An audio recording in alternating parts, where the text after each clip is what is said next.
Hello. In the last several classes, we have been looking at batteries because as we said, they are very prevalent. We all use them extensively and many technologies depend on having an energy storage device in them, which is a battery. And it gives us a lot of flexibility in terms of what you can do and what equipment can work where. A lot of such flexibility is made possible using batteries, and it is used everywhere. I mean, it is used as we saw in artificial pacemakers all the way up to spacecraft that are out there, and it includes commonplace items such as toys, household gadgets and so on. So, many places we use batteries and in fact, as I also pointed out if you go to any in the world as it exists today, if you go to any social setting, how many ever people you see there, chances are that you have at least that many batteries, maybe twice or three times as many batteries sitting in that same social setting, because most of us are carrying 2 or 3 batteries even without us realizing it, without us consciously realizing it. Of course, we do know there is some battery there, but we do not keep track of it, so to speak. So, that is the state of affairs with respect to energy technology, and that is the reason why we spend so much time trying to understand it. And also to the same degree, when we when we look at an issue like environmental friendliness of energy technology, this is again a specific area of concern for devices such as batteries, because as I said, if you go to a social setting, you will have 2 or 3 times as many batteries as you will have people in that social setting. And that could be anywhere. You go to a restaurant, you see people around you, just count the number of people, chances are there are 2 or 3 times as many batteries in that room. So, now what happens to those batteries at the end of their lifetime? So, that those batteries are all going to last maybe a month, maybe 2 months, in case it is mobile phone maybe a couple of years, things like that. There are many other devices where it is going to last lot less. So, there is a huge amount of waste that is generated which is associated with batteries. So, somehow we have not fully gotten into the mode where everything goes back to the manufacturer and then they can recycle it and so on. So, we are still not yet quite in that mode. Most of the time many of the things that we use, once they are old, we are throwing into the trash, which is I mean either not safe or it is toxic or various other issues are there. And so, that is the status we are in as of now. We just throw things into the trash, which we should not, but unfortunately that is the reality. Ground reality is many people are throwing many things into the trash, except for specific kinds of batteries where there is a strong incentive to return the battery, which we will talk about. For the most part we are throwing things into the trash. Therefore, the environmental friendliness of that technology is very critical. It should be such that even if you throw it into the trash, you are not creating a major hazard. You are not distributing some poisonous material, toxic material all over the landfill and all over the place. So, that is why it is very critical to understand what is the environmental friendliness of a portable energy technology, which could be very prevalent in society. Okay, so, in today's class we are going to look at common battery structures of different kinds, because, and we will see what I mean by that. There are batteries come in all different shapes and sizes. So, let us at least have a brief overview of what that is, and we will also look at common battery types. Huge range of chemistries out there for batteries. So, we look at some of the common battery types, get to have some feel for what is the plus and minus of each chemistry that we are looking at. So, those are our that is the range of things that we will look at today. So, our learning objectives for this class are to become familiar with the different battery structures. As I said, with different they come in different shapes and sizes. So, what are those shapes and sizes? At least we will have a brief overview of that. We would also like to become familiar with common battery types. Okay. So, what are common battery types? We would like to become familiar with them, and of course, indicate advantages and disadvantages of these battery types.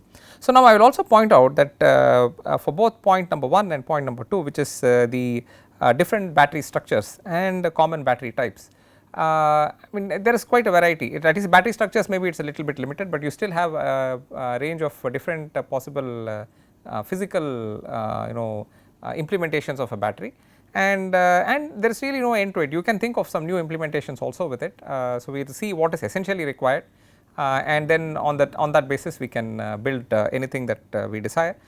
As of now, when you go to the market, there are certain types that are very commonly available, and so that is the it is on that basis that we will look at some of these structures. Similarly, when you talk of battery type from the perspective of chemistry, so this is physical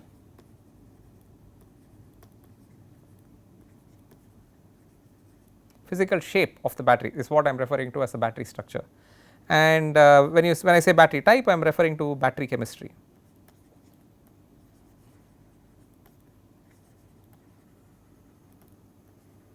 Battery chemistry. Okay, so this is the other aspect of it. When you look at battery chemistry, again it is inexhaustible. If you look at even what is in the mass market, there is a very large range of battery chemistries that are out there in the mass market. But if you actually look into research papers, if you look at research papers in the area of energy technology, the range of battery materials that they are looking at is huge. It is a very massive long range of materials that they are looking at, primarily because if you look at our electrochemical series, there is a long set of materials that you could use as the anode and a long set of materials that you could use as the cathode. So, in principle, if you can find some some appropriate electrolyte that works with that anode cathode combination, and you can set up some kind of a electrochemical cell, you have a wide range of batteries that are possible, and therefore, a lot of people are investigating those batteries. And in all of those batteries, there is a lot of science involved in how that battery works and what you can do to make it work better.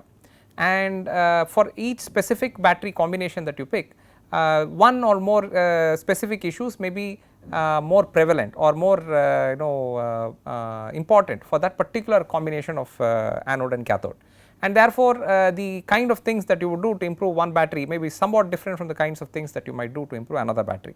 And overall also there may be some limits within which you will have to work if you work with one chemistry, some other limits that you will have to work with if you work with the other chemistry.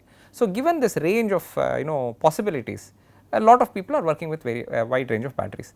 Also there is this techno-economic issue associated with the fact that each manufacturer likes to patent what is their version of the battery. So, if they come up with a new chemistry that is working very well, that they have figured out how to make that chemistry work well, because if you look at the periodic table, you can imagine all possible chemistries, and if you look at the electrochemical series, you can imagine all possible chemistries for the batteries.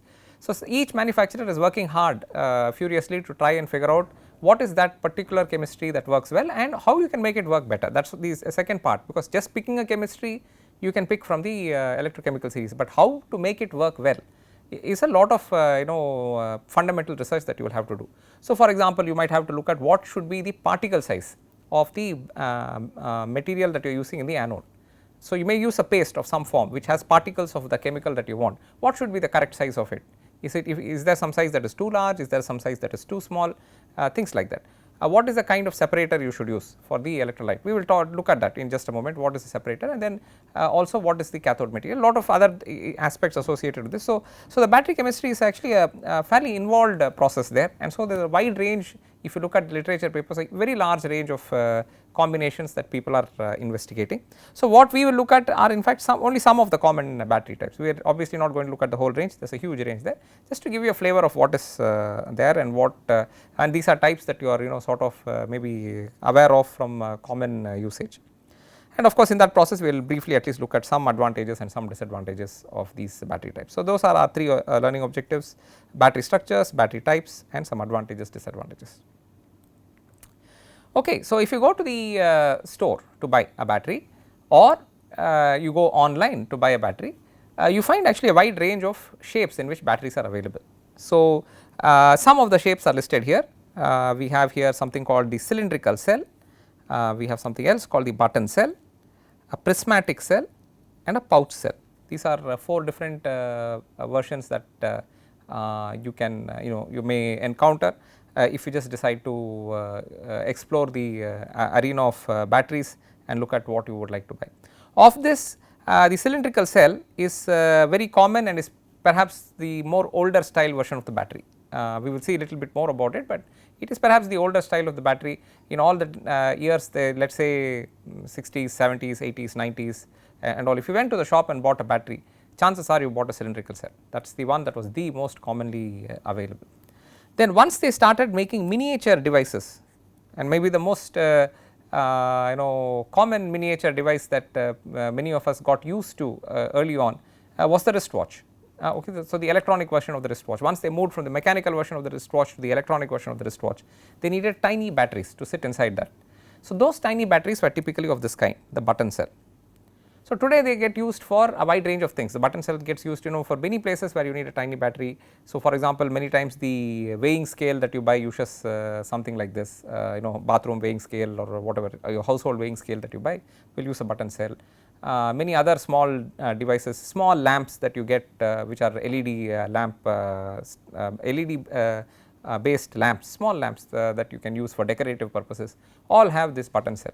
So, this miniaturization, the requirement for miniaturization helped create this button cell. So, that is maybe relatively more recent, I mean in the sense only in the grand scheme of things, but I am sure even from the 90s this was reasonably prevalent, because we already had fair number of devices which used such cells.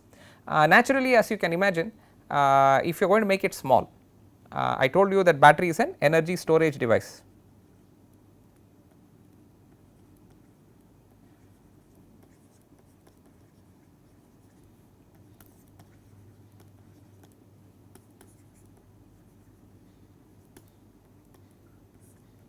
Okay, so, battery is an energy storage device. So, naturally if you go from a cylindrical cell, which is I mean something that is significantly large, you can hold in your hand, it is one solid object that you can hold in your hand, and the exact same chemistry, same chemicals, everything else you use, you create a button cell which is a tiny thin flat disc, right. So, you move from something that looks like that to something that looks like this.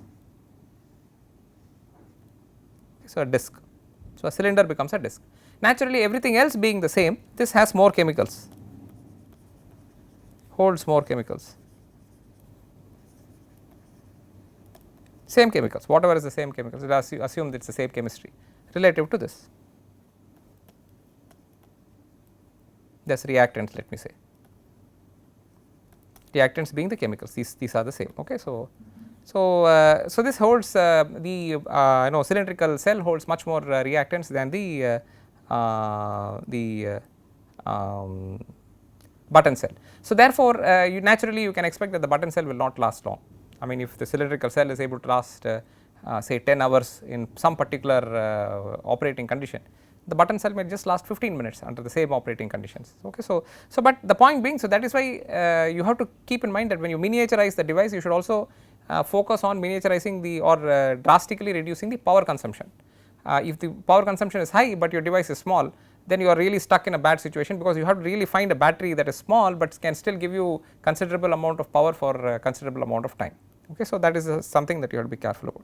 So, anyway, the button cell came about because of all this interest in miniaturization, and therefore, you have a wide range of technologies which use button cells. There are a lot of standard sizes which you can go to the any store these days, any electronic store, and get yourself a button cell of some specification. Then comes the prismatic cell, which is little bit like a flat box, flat rectangularish kind of box. This is I would say relatively more recent. This is mainly to assist in space compaction. So, for devices such as our mobile phones, for electric vehicles, etc., the cylindrical structure is not so convenient, we will see that in just a moment, but basically the flatter structures are much more convenient to with respect to space. Okay, convenience is one thing, but are much more efficient with respect to space utilization, and therefore they are the prismatic cell is much more of interest for devices which are particularly trying to aim for compact spaces. So, mobile phone is one such device. The electric vehicles are some devices like that. So, that is the thing. Pouch cell is again a relatively recent introduction into this process, which is basically a very soft version of the, I mean in some ways you can think of it as an evolution of from the prismatic cell. It has similar kind of dimensions or structure, physical structure, but it is made as a pouch. It looks like a some plastic bag that has been sealed, and there are two leads that are coming out of it. So, they made some interesting way in which they could connect up to those two leads, and it is very lightweight and it is very flexible. So, therefore, this is a relatively recent activity. In fact, you can buy toys, for example, some of the toys will have a pouch cell inside it. If you check some of these small, especially if you see these small toys which are these at least today you have all these small helicopters that are there, these toy helicopters that are there, they need extremely lightweight batteries. So, the battery structure has to be pretty lightweight, and that is made using this pouch cell. So, this is the structure that we are looking at. So, these are some of the major battery structures. We will also briefly look at how they look like. So, for example, the button cell. The button cell has I start with this because it very nicely lays out the 3 pieces that you need there. You need let us say this is the anode, this is the cathode, and this is the this is a separator which is soaked with the electrolyte, separator containing the electrolyte.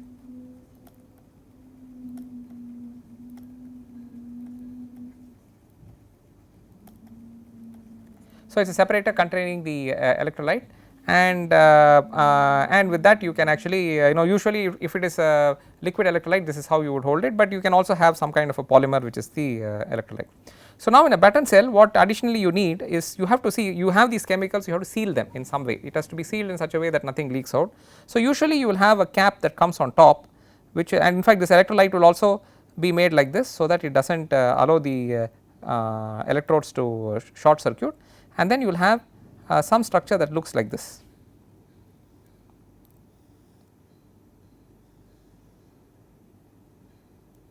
So, a structure that looks like this, which is the top part of the cell, and then from the bottom you will have another structure that looks like this. Okay, so, and here you will have a gasket. So, this is the side view so to speak of the button cell. So, you are seeing it side on. So, if you see it maybe little bit at an angle, you are basically looking at this top structure. Let me just say I will put some dotted lines down here, so that we can see what we are looking at. So, you are looking at a top structure that looks like that, and this bottom structure is here. So, that will give you some perspective of what we are looking at. So, we are looking at some bottom structure that looks like that.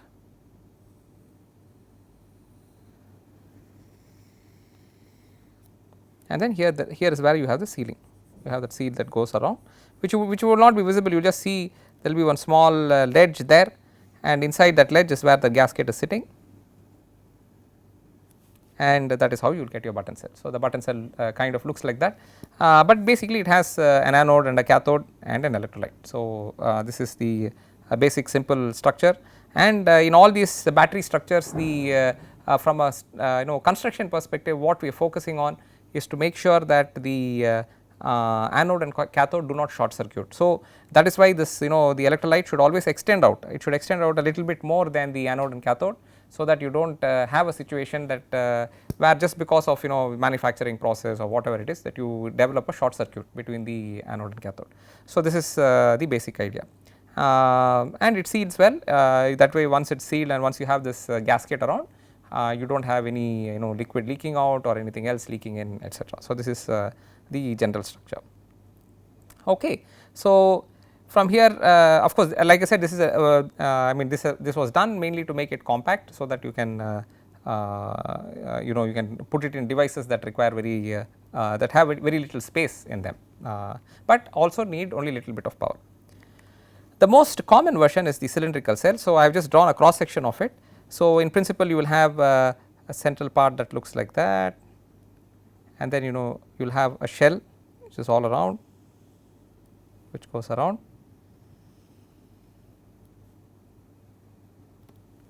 and that shell basically if you come to the top, it looks like that.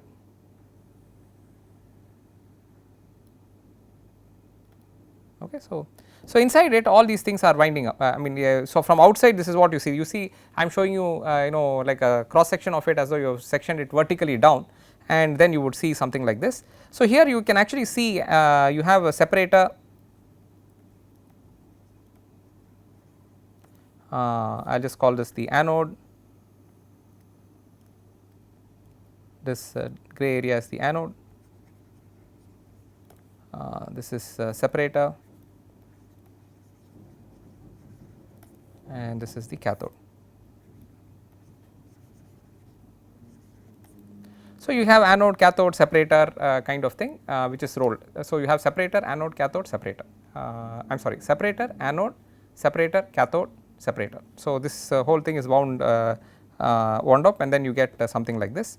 So, this is the separator, anode, separator, cathode. So, this is the where we have it, then you can sort of wind it up and then you can have this battery. You make a connection to the anode from one side. So, if your positive electrode I mean your negative electrode is the anode, so you will connect to it to the bottom of the cell, the positive electrode is the cathode, you will connect to the top of the cell. So, you will have some connection there which sits up there, to which you connect up the positive electrode. So, that is the way. So, that is the cathode. So, this is what the connection would be. So, that cathode would get connected there, the anode would get connected at the bottom, and that is how you make this cylindrical cell. So, cylindrical cell, as I said, is perhaps the most commonly made cell. So, all those batteries that you buy there, which is say AA battery, which in Indian parlance we call as the pen torch battery. We have a tendency to call this the pen torch battery.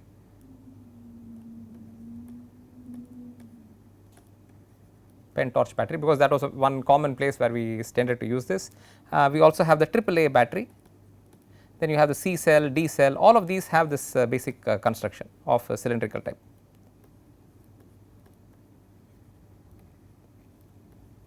Okay, cylindrical cells, these are all cylindrical cells, and they are generally, I think the manufacturing process is basically quite simple, I mean relatively straightforward to do and was easier to get a handle on, and therefore a lot of initial battery manufacturers used this kind of structure. So, the problem though is that if you look at I am looking at the vertical cross section, right. If you take a horizontal cross section, what we have is a circle, right, we have a circle, it is basically a cylinder. So, horizontal cross section is a circle. So, now if I want to, so if this is a cell and if I want to make a battery which is a whole bunch of these cells in series or parallel, then I am going to have all of them sitting like that, right. So, let me just put it here. So, for example, I put 1 here, 2 here, 3 here, 4 here, 5, 6, 7, 8. So, let me say I have put a dozen of them in series parallel some connection. So, now what about all this space? We have all this space here which is wasted space, this space here, right. So, this is all wasted space. So, if you are really looking to save space, you want it held in some kind of a compact way, so that because space is a constraint, and I mean there are many places where space is a constraint. So, for example, if you look at automotive batteries made for automotive purpose. So, you have to put the battery right now we are already used to an automobile of a certain shape and size, right. So, you have to fit the battery within that without affecting the comfort level of the passengers that are who are present. So, therefore, if you look at a car, there is already space. If you take a car, space for passenger,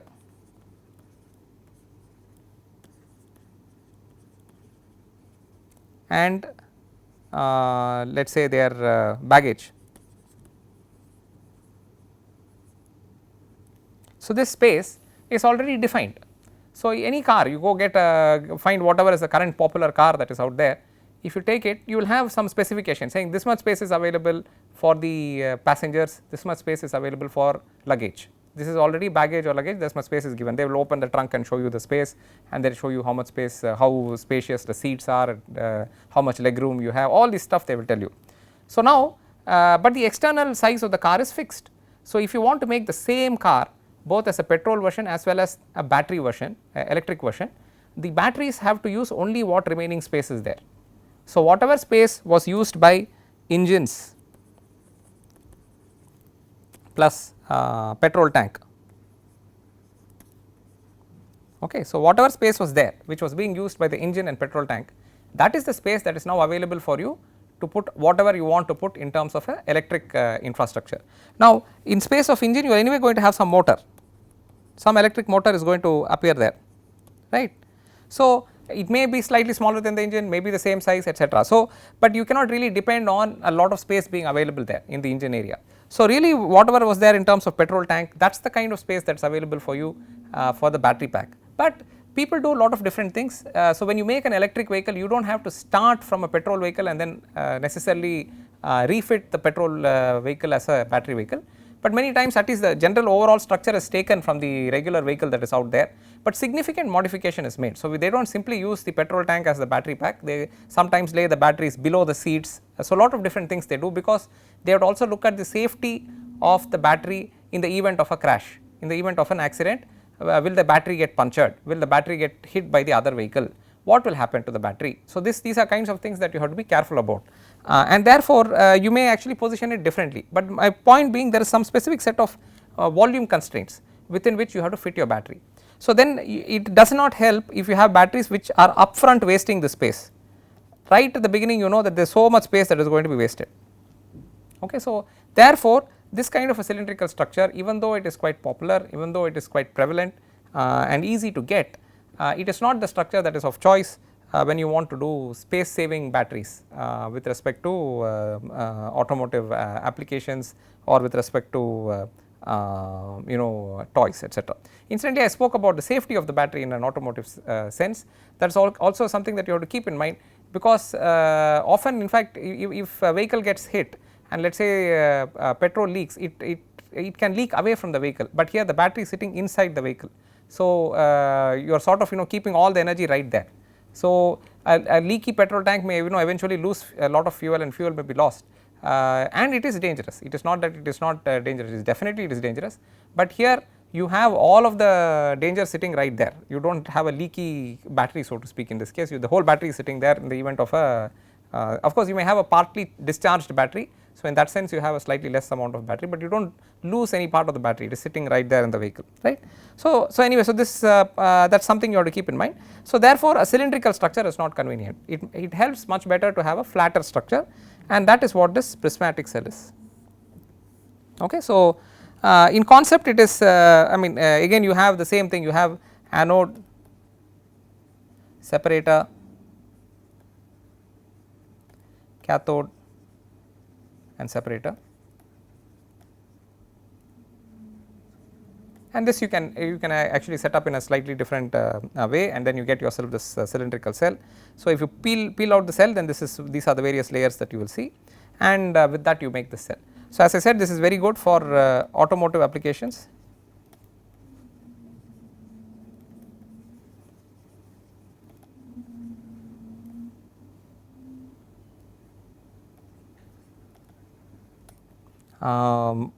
Mobile phone applications,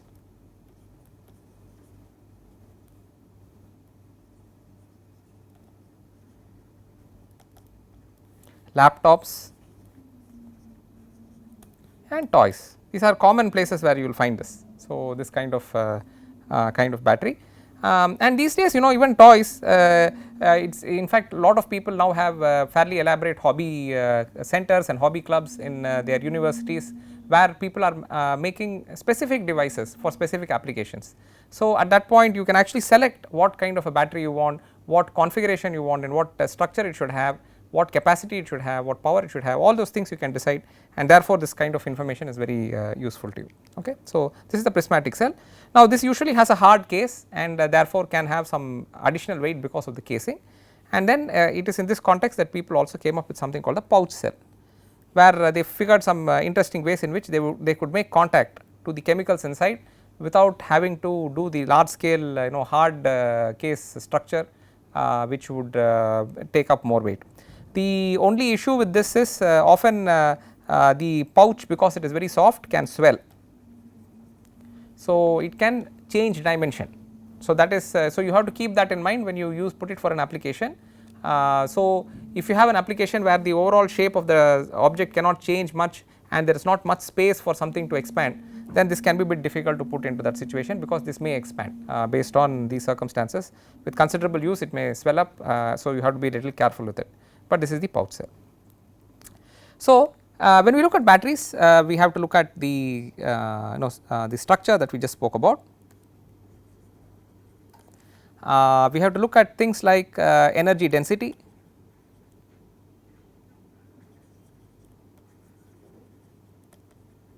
we will need to look at specific energy, specific power, and so on. So, there are a lot of things. So, you look at voltage, you look at current density, look at cycle life, right. So, you have a wide range of different parameters. These are some of the parameters that you are likely to encounter. So, for example, when you say specific, it is with respect to weight. So, you are looking at watt hours per kilogram, or in this case watts per kilogram, and when you say density is with respect to volume, so it is watt hours per liter. So, this is the kind of thing you have to look at. Current density is amps per centimeter square. Cycle life of course is number of cycles.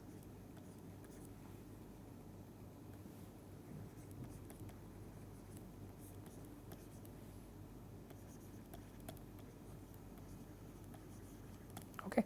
So, these are various parameters which you use to compare batteries. So, now there is no specific, there is no clear hierarchy. We also want safety, environment friendliness,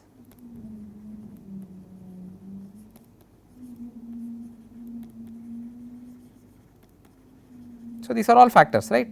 So, so there is no particular order in which you have to look at these. It really depends on your application, what you would like to pick, and that is why, as I said, these days when they look at hobby club activities in various universities, you have the flexibility of picking something that meets your specific requirements. So, many times in these hobby clubs, so let us say suddenly they want to make some underwater robo, something like that they want to make.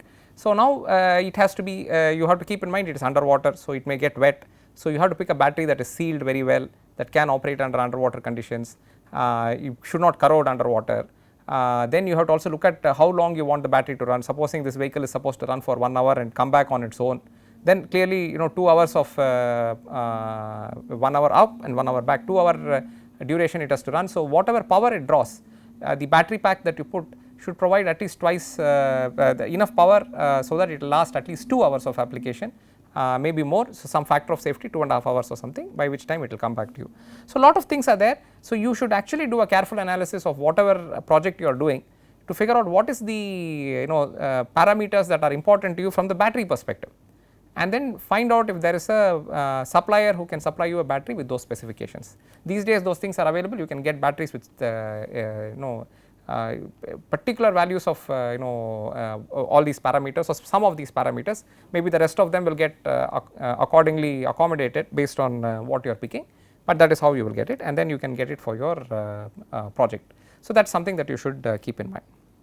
Okay. So, the one thing that we did not look at here is the chemistry,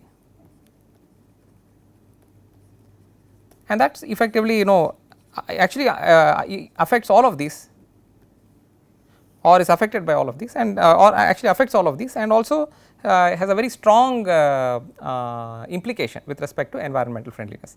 So, what we will look at now in the in the remaining part of this class is some of the common battery chemistries that are out there, and assess them in some general sense. Okay. So, again, as I said, that list is not going to be exhaustive because there are so many battery types, but it will give you some idea of what we are dealing with. Okay. So, perhaps the most common form of battery that has been prevalent for quite some time now is the lead acid battery. So, almost all our automobiles, virtually every automobile that has an electronic start of some sort will have a lead acid battery in it. So, all our cars, all our automobiles for a pretty long time have had a lead acid battery in it, and typically it can give you high currents, high current density, high currents can be drawn from it, and that is really necessary for when you do the starting of the car.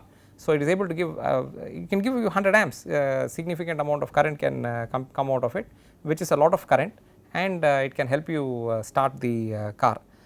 So, typically it has, as the name suggests, it has lead and it has acid. So, you have Pb, lead, and lead oxide, those are the two electrodes we have, and the electrolyte is sulfuric acid. So, this is what we have. So, many times these batteries, over a period of time, the acid leaks from it and so on, it is in liquid state. So, liquid electrolytes, even though they are very nice in the sense that usually they are able to support high ionic conductivity and so on, and therefore support higher currents.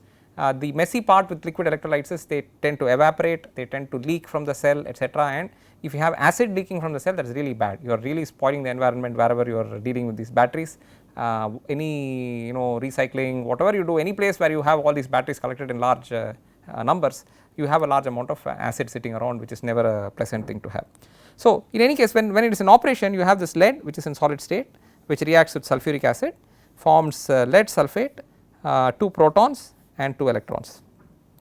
So, these protons go into the external circuit and they do whatever job you are trying to get them to do, in this case start the car, and they come to the cathode. So, from here the electrons go, they find their they go through the load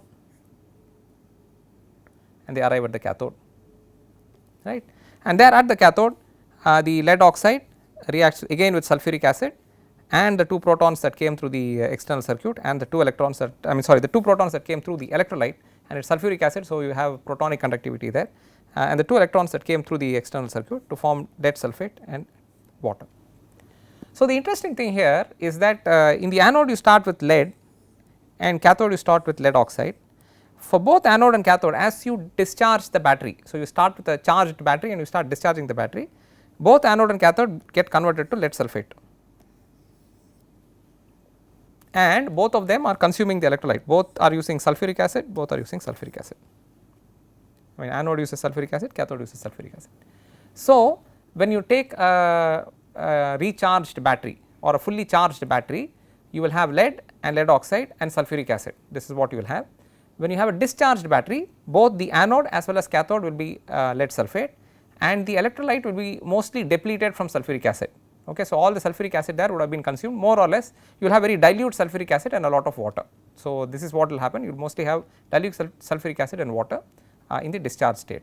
When you recharge it, the sulfuric acid will reform and you will get lead and lead oxide. So, this is the way it works. So, of course, this like I said, it helps you have high currents are possible. So, even now for applications that require high amounts of currents and in a relatively cheap manner, this is still the battery of choice. So, the first generation electric vehicles have typically operated using lead acid batteries, and of course, that is messy, as I said, because of the lead and acid that is present. So, it is toxic because you have lead, and but the only, I would say, the saving grace in today's way of dealing with it is that all the battery manufacturers who make these batteries recycle the lead actively. In fact, anytime you are going to change your battery in many of the automobiles today, whenever you have to change the battery, which may be usually about 2 to 3 years after you buy the car vehicle, you will have to change the battery. Once in about 3 years you will have to change the battery. If you go to get it changed, they will always give you some monetary benefit for returning your old battery. So, almost all of us are going to return the old battery because there is absolutely nothing we are going to do with that old battery, because it is anyway finished, it is not going to function for any practical application. So, it makes no sense to keep it. It is one massive heavy piece of equipment which is just going to sit in your house or sit in your garage, and there is absolutely no purpose in keeping it. So, most of us gladly hand it off because first of all it gets rid of this big massive piece of thing that we are stuck with, and we also get some monetary benefit from it. Some cash back will be there in the process of doing the battery installation, and this is an active process that people follow. So, that is the lead acid battery, it is a rechargeable battery. Okay. So, that is a rechargeable battery. So, the other rechargeable battery that has also been around very commonly for a fairly long period of time, this other rechargeable battery is the nickel cadmium battery or NiCad battery as it is called. It has high cycle life, very large number of cycles it can do, NIMH we will see in just a moment, high cycle life, and it is very reliable.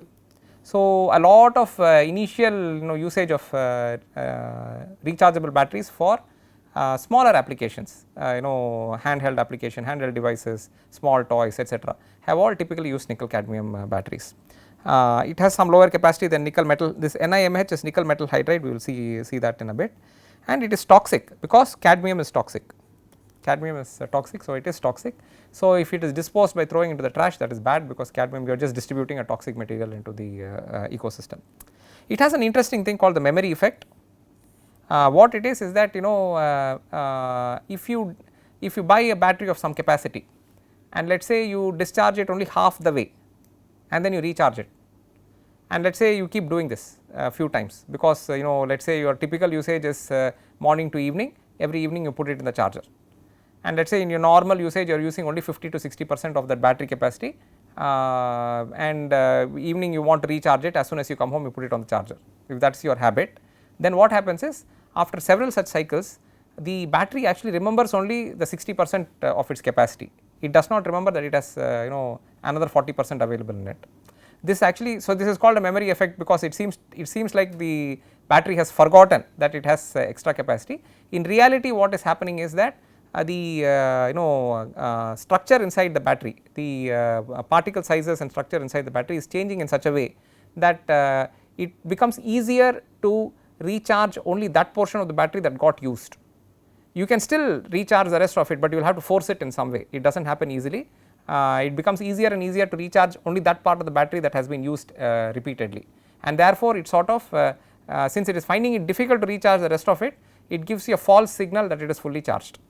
So, you stop with the false signal that it is fully charged even though there is still some capacity left which you did not access. Okay. So, I mean when you step back and you describe it as though there is some memory effect. So, that is what this memory effect is about. So, what reactions we have? We have cadmium reacting with 2 OH minus which gives you CdOH twice and 2 electrons. So, these then go into the external circuit and then come to the cathode where NiOOH reacts with water and 2E minus gets you NiOH twice and 2 OH minus.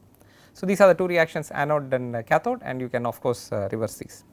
Of course, so the nickel cadmium system was very convenient, a lot of people used it, but they recognized that the cadmium was toxic.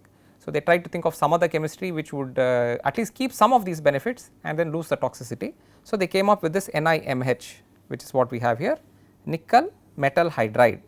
So, there are a lot of rechargeable batteries out there which are called nickel metal hydride batteries.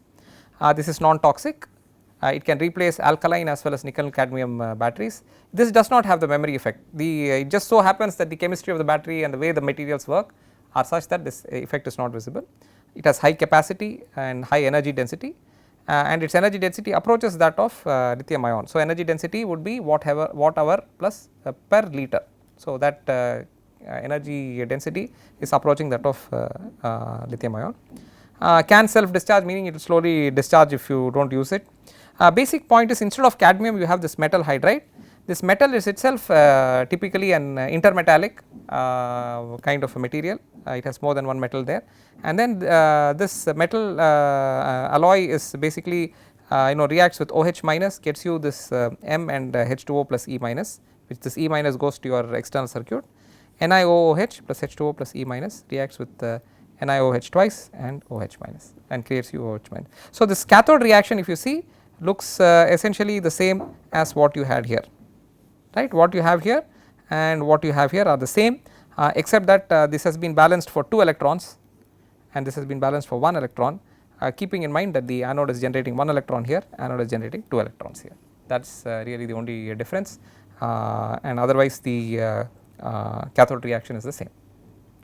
So, that is the nickel metal hydride battery, this is also rechargeable.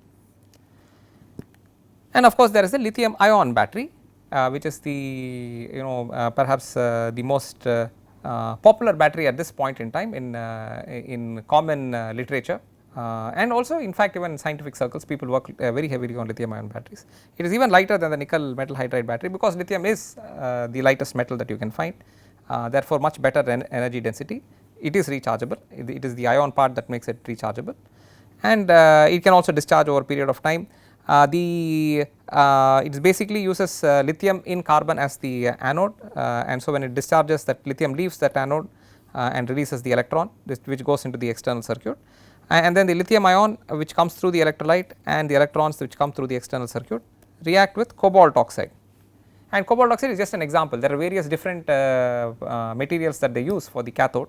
Cobalt oxide is one of those materials and in this process they form lithium cobalt oxide LiCoO2. So, this is what is done and you can reverse this reaction. So, this is the rechargeable version of the lithium ion battery. So, if you look at rechargeable batteries, these are the maybe the 4 common ones that we see from very visibly in the public space: the lead acid battery, nickel cadmium battery, nickel metal hydride battery and the lithium ion battery. These are the 4 that you see most commonly in the public space where most of us go to the shops and buy batteries. Okay, so, this is what we see. There are a couple of non-rechargeable batteries that we should also at least briefly be aware of. Alkaline batteries, we keep hearing about this quite a bit, alkaline batteries, they are very inexpensive but they do not deliver as much current, but they are inexpensive. So, for many applications associated with say remotes, remote controls, toys, etc., this may be okay. So, it has zinc and manganese dioxide as the two materials in the two electrodes. So, zinc becomes zinc oxide and releases 2 electrons, and the manganese MnO2 becomes Mn2O3 and consumes those 2 electrons. So, this is your alkaline cell, and it is typically non rechargeable. There are some versions of alkaline cells which are rechargeable, but it has to specifically say that do not just take any alkaline cell and try to recharge it, it is dangerous, it can blow up. So, that is not it is not meant to be like that. There are some versions which are rechargeable, it will specifically say that there will be a specific recharger for it. It may have limited cycle life, but you have to use only in that combination, you cannot just randomly do something. All batteries, always be careful with that. There are some which are rechargeable, some which are non rechargeable. You cannot randomly recharge, arbitrarily recharge a non rechargeable battery. I mean you cannot even try, you will not be able to do it because the chemistry will not permit it. But more than that, you should not even try, because since it cannot reverse the reaction, it will do some other reaction because you are forcing current into it, and then that can be a dangerous reaction. You could be releasing something toxic, you may release some toxic fumes, you may blow up the battery, lot of things are possible. So, you should not risk recharging a battery which has been designated as a non rechargeable battery or a single use battery.